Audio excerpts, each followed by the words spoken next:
Hey guys, welcome back to Sip, Savor, and Celebrate. I'm Chris. And I'm Devin. And today we have an amazingly special bottle for a couple different reasons.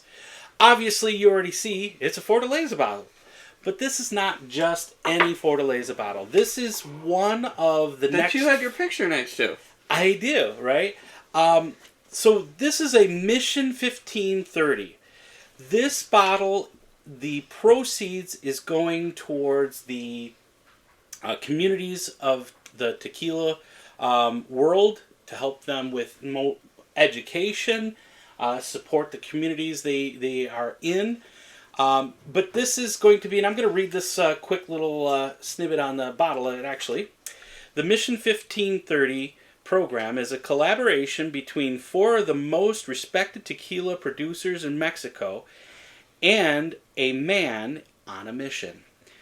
All driven by a deep appreciation for the tradition, culture, and the sustainability practices in the tequila making process.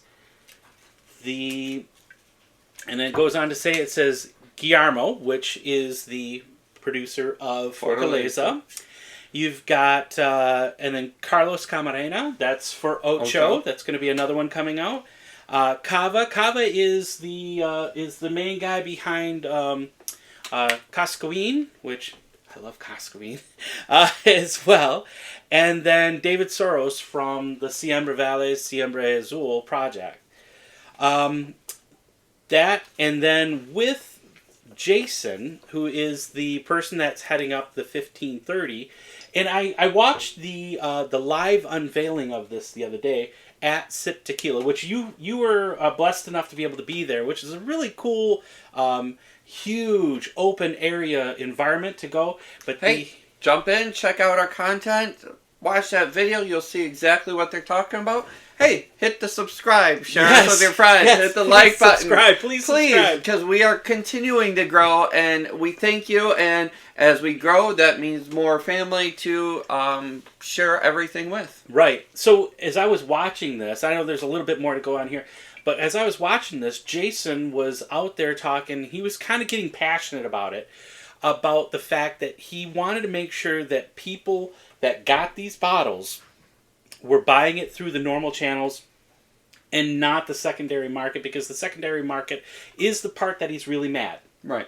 You know, when you can't find a bottle of regular Blanco Fortaleza for about $50-$60, that's the price it should be, but instead you're out on these websites that are charging $150, $200 for the Blanco, and then let's get into the winter blends where you're going to be $600, $700, $800 for a bottle that really only sold for about $150. You know, that's what he was passionate, and I don't want to use the word angry, but he was pretty close to getting angry when he was talking about the secondary markets. Well, and I get that, because the money is supposed to be going back to these communities. Exactly where he was going. And if you're spending $500 on a $60 bottle, where's your $450 going? It's not going to the community to which this was made. The people that were out in the field.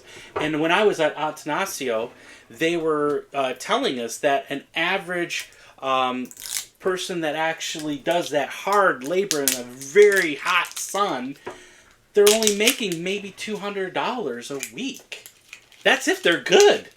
And it's like really. And we had that conversation with a couple of the distilleries we went to, and we couldn't wrap our minds around the $200. Correct. And they're Guillermo was also very vocal about this on the socials, where he's really upset that people are doing this too. So anyways, as I continue, along with Jason for bringing together tequilas for four beautiful high proof. So this is actually a little bit of a high proof. High-proofed tequilas utilizing ex-cognac casks for four of their aging processes. So there's going to be four of these. All the proceeds will be donated to charities with the goal of preserving the culture and traditions of tequila industry. Enjoy this single bottle, additive-free tequila. So yes, I'm sure I'm probably going to get roasted for opening this thing, but you know what? I'm okay with it because the money I wanted it to go is going to go where we went and we saw these people in person.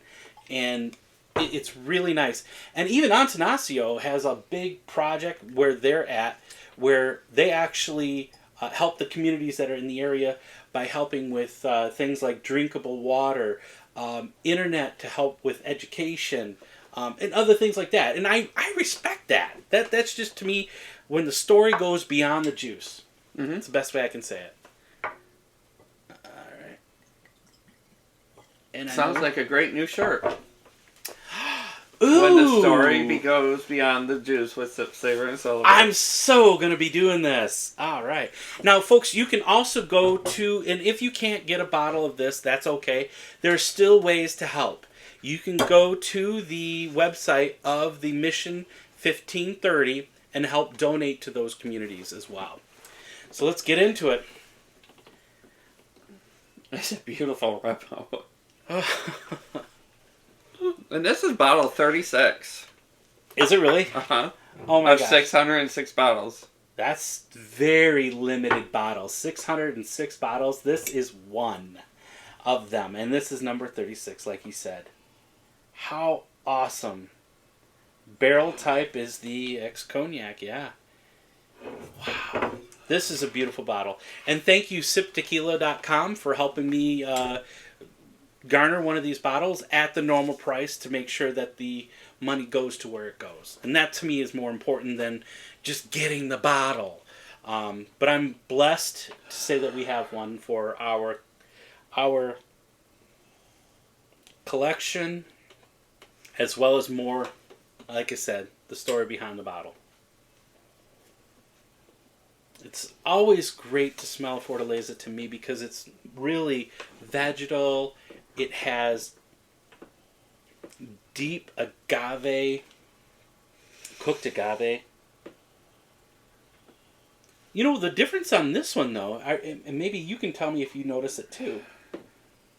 Normally from Fortaleza, I get this briny salt to it, but on the nose, I'm not grabbing that this time. I still get the vegetalness. It's a beautiful, beautiful, beautiful expression. See, now, I thought I got the salt out of it and lost the vegetal. Me, I'm the notes. opposite on this one. Almost always I get briny salt from Fortaleza, but this one I don't. Oh, wait, there it is. I found it. I found it. It's number. It's over at 7, 8 o'clock. No, it's only 11 o'clock in the morning, y'all. Oh, goodness. Well, are you ready? It's beautiful, slightly sweet, agave, vanilla.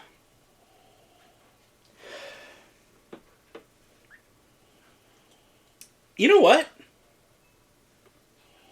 Dead center. Great. If you put your nose dead center, do you get the grape? No, I get alcohol. Oh my goodness, I get grape. Oh wow, that's so cool. Normally I don't pick up the grapes sometimes when they put it into a wine cask or anything like that, but this time I did. Salud.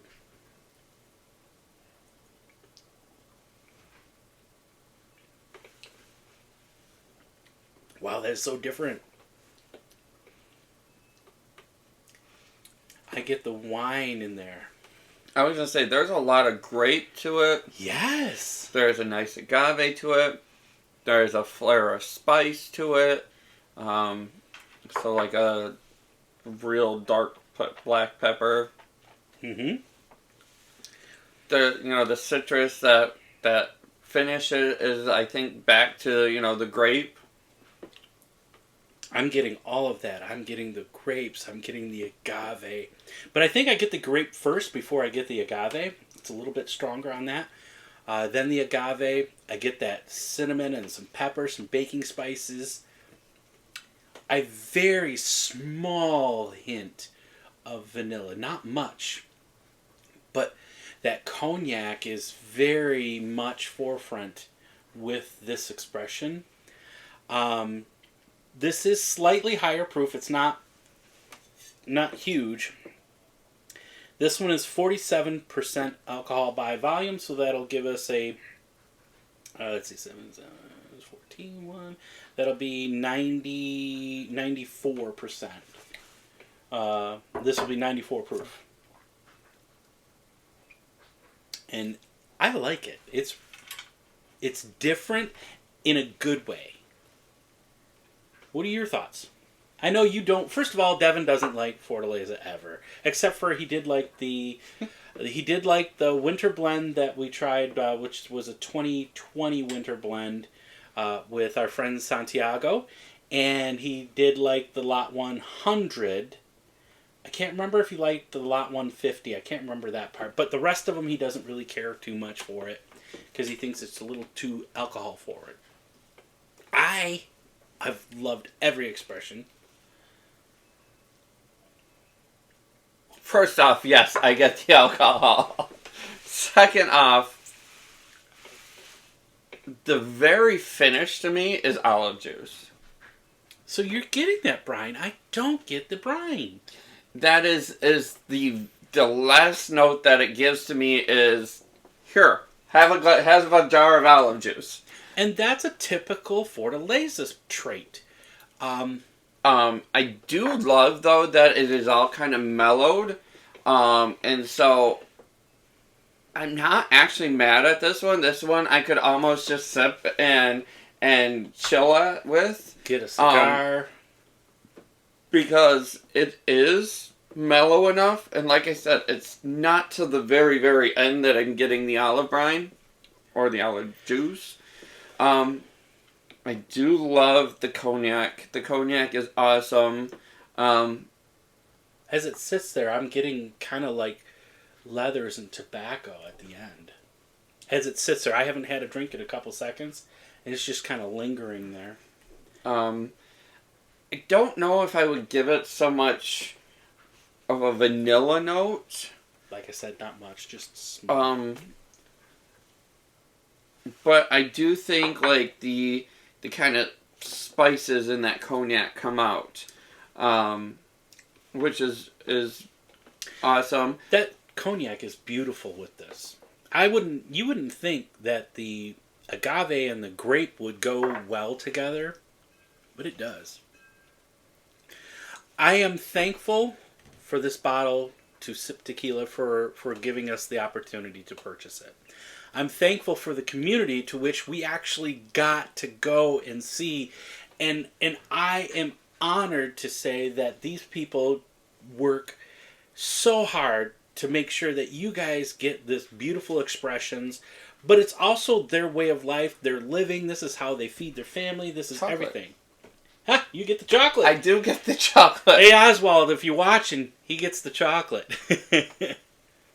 There is a little bit of chocolate to that. Okay. All right.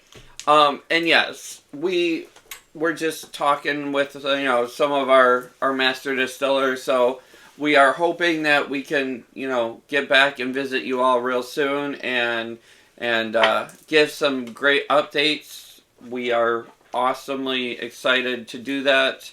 But until then, folks, always remember to sip, savor, and celebrate. Salud.